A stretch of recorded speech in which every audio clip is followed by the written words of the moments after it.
My dear friends, in the first reading that we've heard, it's about the mission of Jonah. Jonah at first was reluctant of the mission that God gave him.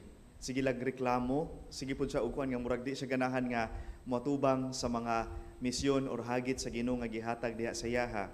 But if God will be the one to command, the one who will direct our lives, and if we allow our Lord to direct ourselves, may tabo gyud or may pahigayon gyud ang tanan. It was a mission. In our gospel today, Jesus also had a mission, but a mission that is coupled with prayer. The disciples, or one of the disciples, was really attracted, no? Kita siya sa atong Ginoo nga nag-ampo, and then mingon siya, Lord, teach us to pray. Just the same that John taught his disciples also to pray. There is this kind of attraction mismo diha sa kinabuhi sa atong Ginoo nga nag-ampo. Tinuod, nakita sa ubang mga tao nga naghimog mga milagro ang atong Ginoo, pero he cannot set aside prayer.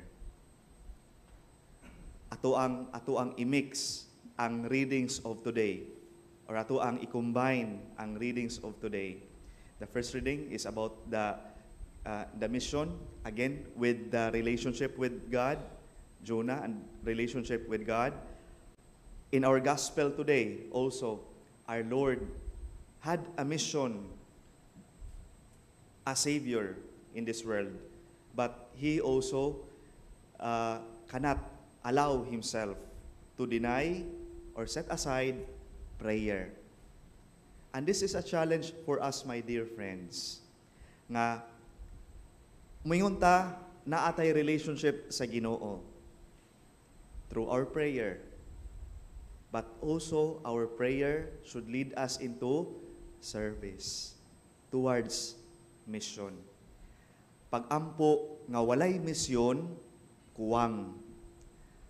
Misyon kunuhay, apan walay pag-ampo, that is vanity. Prayer without a mission, kuwang.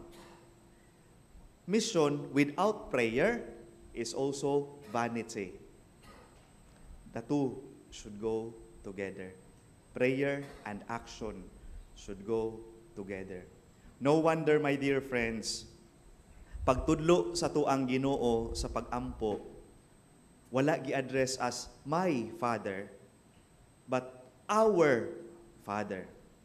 To give us a glimpse that when we pray, dili niingon nga kung mag-ampo ta para ra gyud sa atong kaugalingon.